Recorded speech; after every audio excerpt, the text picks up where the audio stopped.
Come on. How are we doing, brother? How are you feeling, Brian, first of all, brother? Stel, how are we doing today, man?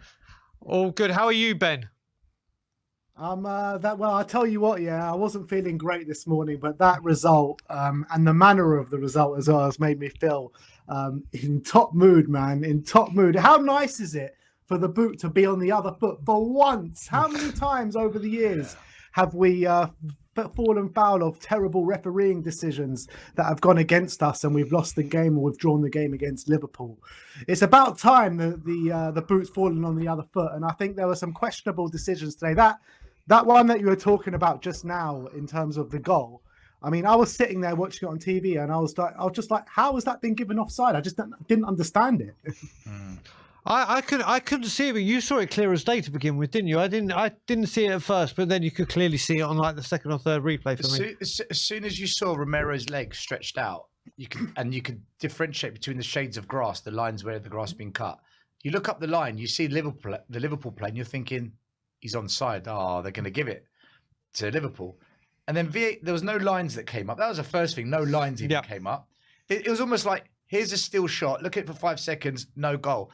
And I just thought, what the hell has happened there? But who cares? There you go. Who cares? God, so Ben, first half was obviously we ended it, or it started. It was very back and forth, and then we took the lead with a very well crafted goal. What a ball by James Maddison! Unbelievable. But I felt like we came out the traps really slow today. Opening 15 minutes, I thought Liverpool were the better side. And then the sending off happens with Curtis Jones. And I mean, it is studs up in his ankle, but in his shins. But I felt like he just kind of, he was going for the ball and his foot just like slipped over the ball. And then it did result in a very dangerous challenge. So I was kind of undecided if it should have been a sending off or not. But look, obviously happy that it was a sending off. And then when that decision was made, I thought we were by far the better team up until maybe stoppage time, and then Liverpool took control a bit in stoppage time. But I was really happy with the way we were playing against 10 men. And that goal from Spurs today, I thought it was an absolutely stunning team goal in that first half. I just think like it's just such a different atmosphere around the place. Everything is just completely changed. And I'm just so happy with the way, in the direction Spurs are going in at the moment. And yeah, we might have rode our luck today at times and with questionable decisions and the way Liverpool dug deep and stuck in when they had 9 men. But you can't take away anything from the way we just keep going, never say die attitude. 2 games in a row now at the Tottenham Hotspur Stadium, we've dug deep and scored a winner in the last minute. You're right. I was going to say to you as well, there's times, Ben, where obviously we're going to need a little bit of luck. It's not just going to be our great style of football that gets us over the line every single time. With it, during the season, you do need some bits of luck. And that was a huge slice of luck today with that. That was a brilliant finish from Matip. But that's the bit of luck we needed, because we just didn't seem to have that cutting edge in the second half, did we? Yeah, but I blame the manager a little bit. I mean, I don't want to talk too much about Ange, but because I'm very happy and obviously delighted with the way we're going under him, and I'm obviously delighted with him as a manager. But to take off Sonny and to take off Maddison against 9 men, I didn't really see the need for that. And they were the guys that are most likely going to get us the goals. And we lost a lot of creative edge especially when Maddison went off. So I didn't really understand those decisions. And it was a bit similar to the back end of the Arsenal game as well, when we could have pushed on and got that winner. We take off Maddison and Son. So I don't really get these decisions. Ben, can I counter that? Yeah, because I've got a different view on this. So when Son and Maddison came off against Arsenal after the match and said that they were both, Maddison obviously took that knock during the game and he didn't want to risk him, and Son was having a bit of fatigue, which is why I took him off. In today's game, what I felt was that Maddison clearly still had a bit of a pain, not enough for him to miss out, but that I'm sure probably felt more sore as the game went off, which is why I think Maddison came off. And I think Sonny came off because, again, he wasn't 100% going into this game. And I think what Ange did, and look, I don't know, it's just what I think. I think Ange felt, right, they've got 9 men. We've got to keep going. We've got to keep going. I need to bring fresh legs on the pitch to keep that momentum going. Yes, we lost the creativity, 100%. I agree with you. Like when they both came off, I said to Brian, what are we doing? Like, we've lost all the creativity. And then in hindsight, the fact we kept going to the end and we got that 97th minute winner or 96, whatever minute it was, it's because I think we had fresh legs on the pitch. So I kind of think Ange did the right thing in the end. I'm not sure if we won that game because of the fresh legs, though, to be honest, because I felt like it didn't look like we were going to score a goal at all after Maddison went off. Like, I didn't think we were creating any sort of chances. Yeah, we get a really good breakaway of Porro down the right-hand side, and Porro was on for the whole game, and Matip puts it in his own net. But apart from that, we didn't look like scoring at all. No, we didn't. But if you keep the pressure on, you force errors, and that's what happened. That goal came from us keeping the pressure, and I think. But it didn't come from fresh legs, though. It came from Pedro Porro, who was on the whole game. No, but fresh legs in the midfield allowed us to keep possession and move it out wide. And when Liverpool did break, it was players like Skip that were at the back picking it up. Yeah, that's fair enough. Carrying the play. Look, Ben, I'm not saying I'm right. I'm trying to think what Ange might be thinking, and I think that's what he was thinking. Listen, if we don't score that winner, your argument's probably bang on, right? Yep. A goal changes everything, doesn't it? Oh, it doesn't. Like you said, like Ben said, it's so good to be on this way. Ben, another player I want to talk to you about, because it's another test he had, and it's another test he passed with flying colours. Stel asked before we were having this debate, saying, is Van de Ven better than Romero? Yes, he is. Stel thinks he is. Yes. I think he's got the capability to by far surpass him. But again, it's another test where he's put every single foot right, hasn't he? Well, it's funny you should say that, because I was watching the game with my dad, and I said to my dad halfway through the game, I said to him, you know what? I think Van de Ven's better than Romero. Yes, I literally said those words.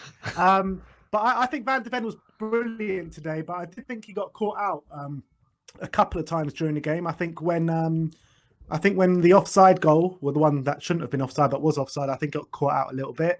And also the goal that they did score, I thought maybe he should have done a bit better from. But apart from them, I thought he was a man mountain today, and he dealt with everything coming his way. I thought it was a stellar performance, to be honest. But it wasn't just him. I thought Pedro Porro at right back, unbelievable. I thought had an unbelievable game today. And this guy, Pedro Porro, everyone has had their word to say about him, how he can't defend, he can't do this, he can't do that. This guy is growing week on week in a Tottenham Hotspur shirt. Completely agree. And I love what I'm seeing from him every single week now.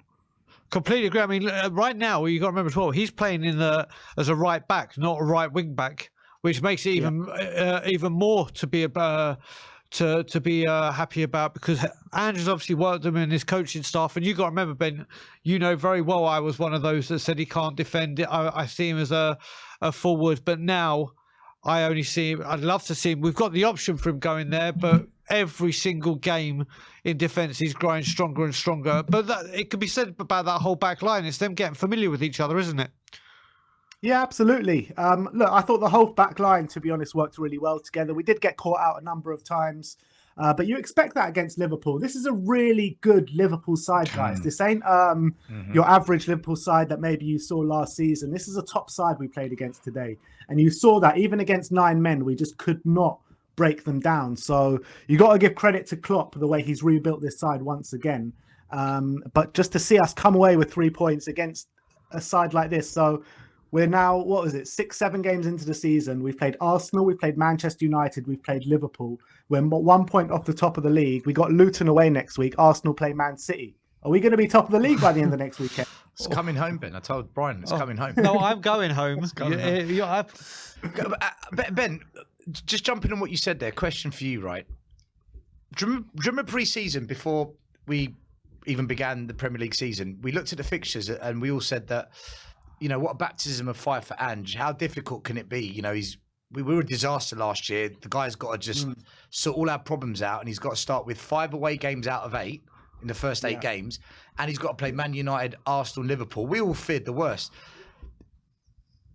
Is Ange just an absolute don of a manager, or has he been a little bit fortunate? What do you make of it? Because everything we predicted as fans, the complete opposite has happened so early on. He's an absolute don of a manager. We never stop. We never stop. You're like, you hear these words coming out of him from Celtic. You hear it in training, and then you see it being put into practice in the game. You saw the Sheffield United game last week. 2 goals in stoppage time, 95th, 98th minute. Today against Liverpool at home, yeah, fine. It was against 9 men, and maybe we should have made it a bit more light work than we did. But we still don't stop right until the last kick of the game. The positive football, the positive attitude. The club has completely changed from top to bottom. It's not even just the football that you're seeing on the football pitch, the mentality from the fan base as well. Like, even when we go 1-0 down, non-stop singing, always backing the team. It is reminding me of the kind of times that we had under Pochettino, where we're going into games and just believing that we can go into any game and win. And that's what we're feeling like at the moment. Yeah, and that's testament down to the manager. Completely. I mean, I think if someone had said to you, Ben, 17 points from 21, would you believe that? I don't think a lot of us would. Would we accept it? I think every single one of us would. And it just goes to show that this manager has come in, put his arm around the team, done what he's had to do. And like you said, everything this man says they're taking in. And like you said, they just don't stop. I remember all the away goals or late goals we used to get under Poch. When we 1-0 or 1-0 to Swansea, and then we ended up winning 3-1. It's just positive at the moment, isn't it? It really is. And you know who I absolutely adore at the moment is the goalkeeper. Vicario, that double save. What a pickup he has been. I love this man. That double save in the first half. Oh my days. I mean, where did we find this guy from? Paratici, you don. Like, seriously. Vicario is a top keeper. I'm telling you that now. 100%. We said during the watch along, like you and I both was very critical when we never got Raya, how fuming we were, we wouldn't pay the money. But in hindsight, I'm so glad we both were wrong, badly wrong, because Ben's right. We've got a very, very good goalie. Oh, I was wrong. As I said to you, Ben was sitting there, I was sitting here, and Ben got me in full rant mode, and I was fuming. But my God, was I wrong? Because that double save, is you know what impressed me so much is his speed at getting up to make that second save. Goalkeepers, you see, their speed in getting up. His positioning is superb. He positions himself in the right place. He anticipates where the shot's going to come from, and he's very good. He's young as well. He's so young. He even got a hand to Gapco's goal. He just couldn't. It was too powerful and too close to keep it up. So where you say his position, but yeah, Ben, like you, I am totally in love with this goalkeeper. Whatever the club did, however the club did it, absolutely kudos, because you have done an incredible job bringing in Vicario, who has just come in and has been a great goalkeeper and a great addition. The one negative thing I would say, though, is like, I think you can clearly see once we have a few players out, we are out on our knees a little bit, and the quality in the kind of on the bench and the quality in the backups is nowhere near what we got on the first team 11. And I think if injuries do start to mount up for players like Maddison, Son, Bissouma, Doggy, Porro, I mean, Van de Ven, Romero, like if any of these guys get injured, I feel like we're in big trouble. And Vicario as well. Vicario for sure. Ben, do you therefore look at the international break coming up as actually a good thing for us at the moment? I don't ever like international breaks, especially when we're on a good form and a good run like this, because I think it stops momentum a little bit. But I think it's good for us that we're out.